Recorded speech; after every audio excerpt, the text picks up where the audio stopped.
Dr. Ma. Yes. Dr. Ma. Yes. Yes. Please, I would like to ask this question. Yes. We asked it initially. What would you say is the difference between non-nutritional eating or when they starve themselves and dieting? A lot of people mix the two up. Yes, very good. Non-nutritional eating, it's eating foods that are not nutritious.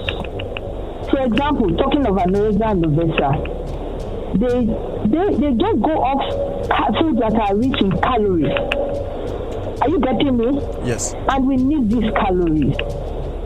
And for the bulimia nervosa, after they eat a lot, they go vomiting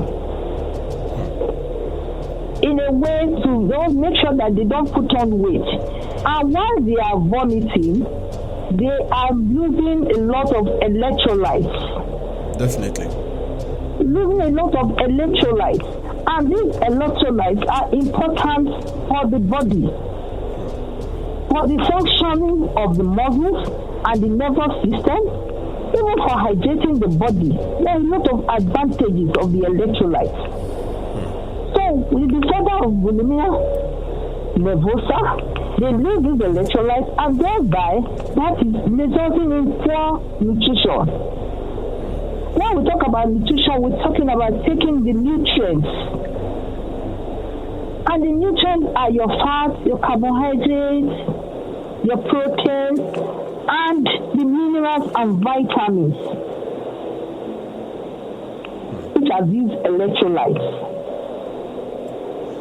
So I was talking about dieting as well. Dieting in terms, dieting covers a lot. Dieting does not really necessarily mean not eating. It doesn't necessarily mean not eating. Please kindly say that word again. I need us to punch that statement. Yes, dieting does not necessarily mean not eating. Dieting is just a way of eating. Anything you eat, your diet is food. Diet is food. Diet is food. Yeah, Dieting food does not necessarily mean not eating. So a lot of people believe deprivation of food is dieting. No. They are getting it wrong. Deprivation of food is not dieting. Dieting is eating right. Eating the right food. Eating the right diet. That is dieting. But people think when they deprive themselves of food, that's dieting. It is not. So dieting is making sure these right nutrients are taken.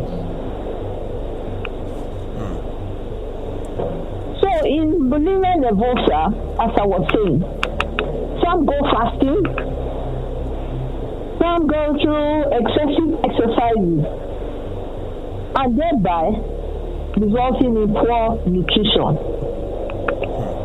That is where the dietitians will come into it. You cannot leave dietitians, nutritionists out of the management of eating disorders. Dr. Ma, please, yes. you'd actually accept the fact that nutritionists and dietitians are not to be left out, not even in the management of eating disorder alone, even in the general life.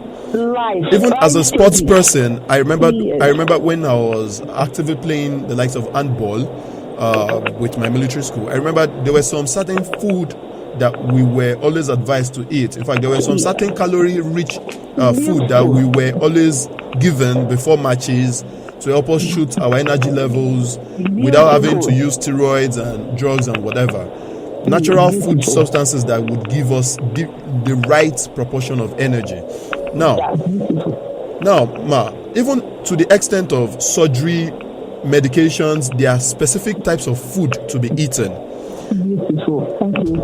And God, you know it. Thank you. Yes, Ma. And it will really, it's quite shocking the way people think, especially in this part of the world where we find ourselves, where they feel Why do I need to pay someone to tell me what to eat when I could just get what to eat? Now, coming to the economic structure, it is not added as one of the types of eating disorder, but I want to add it myself. Economic influenced eating disorder. Do you understand what I mean, ma?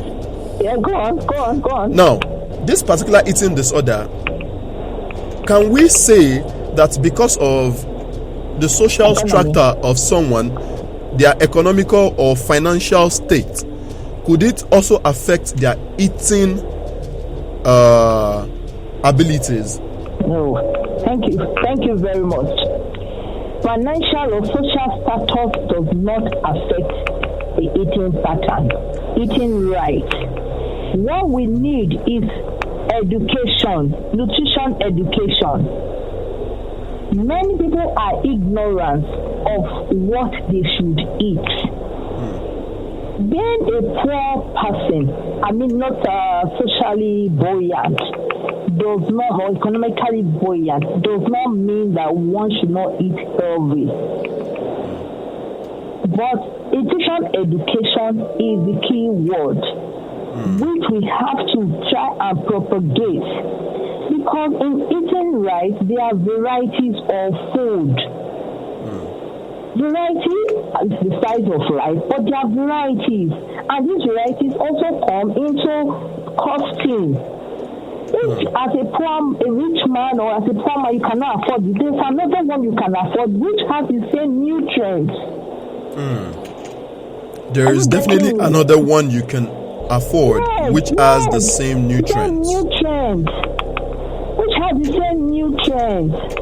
But you would confirm with me that there are actually some certain people on the extremely low strata who happen to eat probably once or twice in a day, and that is the amount they can afford, not because they don't want to eat. As a matter of fact, this kind of people, when they go to parties, they tend to overeat excessively.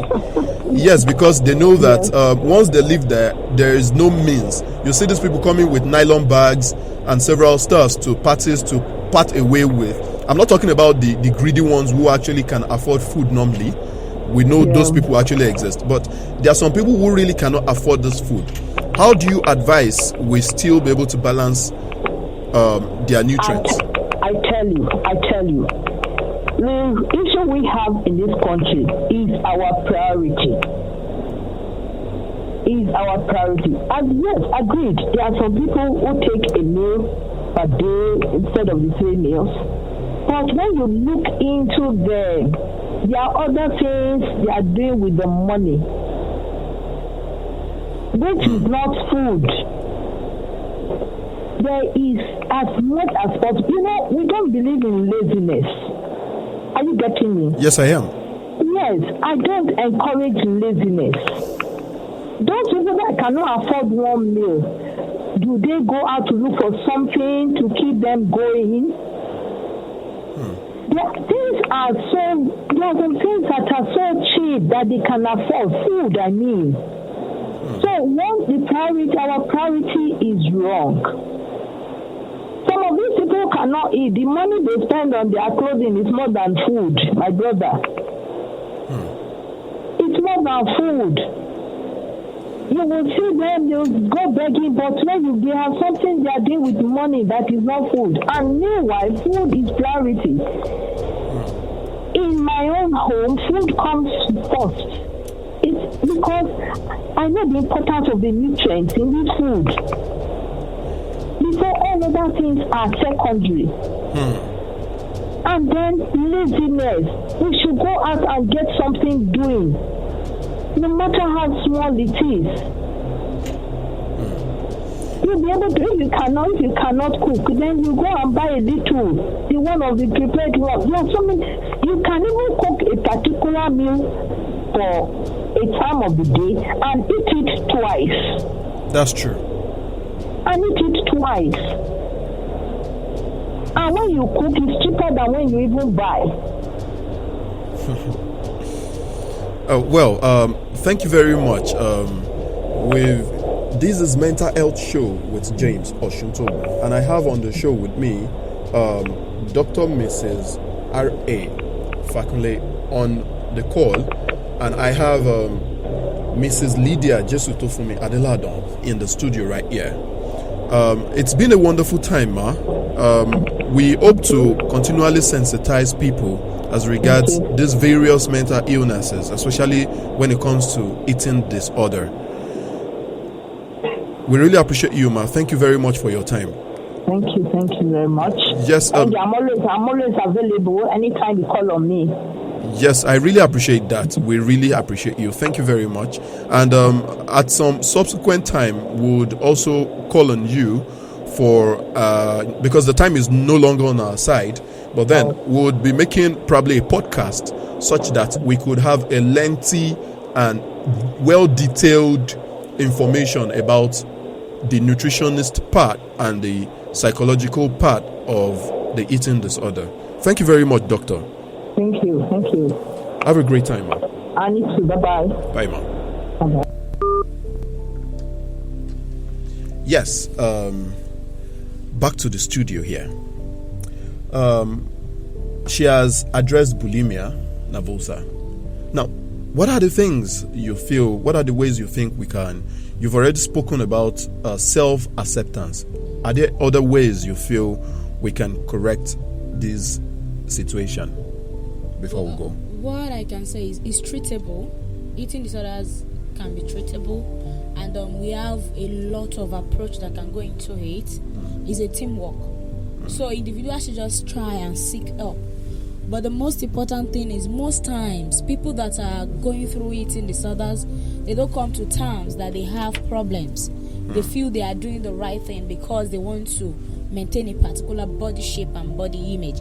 So what I can say is seek help, and people that are around them should talk to them to seek help. It can be treatable. So it's not a death sentence. Well, this is Mental Health Show with James Osuntoogunjames. You call me mcjerryjay, and our time is fast spent. You can surely, if you need to listen to this show all over again, you can definitely search Mental Health Show with James Osuntoogunjames on any of your podcast channels, and you can follow me on mcjerryjay at mcjerryjay on Instagram, Facebook, and virtually all the social media platforms. Mrs. Adelado, it's really been an awesome time with you, man. Thank you for having me. Yes, thank you for the sacrifice and having to be in the studio. It's really a challenging one, and I really appreciate you. Thank you for being a partner in making an impact. Thank you. Yes, before I go, I want you to know that there's always help, and you seeking help shows that you have a very good willpower, and it is strength, not weakness. Exactly. So even if you think your weight or your size it's not okay and you need someone to speak to, you can definitely call me. I will link you up with the right personnel to undo the situation. But you need to understand that your challenge is not peculiar to just you alone, and it is synonymous to virtually everybody. It's just the way we handle it and the way we react to it that makes us different. My name is James Osuntoogunjames. You can call me on +234 813 520 4631. You can simply call or send me a message 0813 520 4631, or send me a mail at osuntjay@gmail.com or shuntj@gmail.com. It's been an awesome time. Thank you to my studio manager. Thank you to my guest.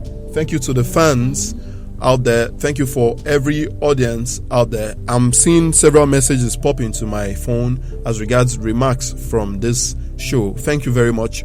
I love you all. Till we meet again, I remain James Osuntoogunjames. Have a great week. Bye.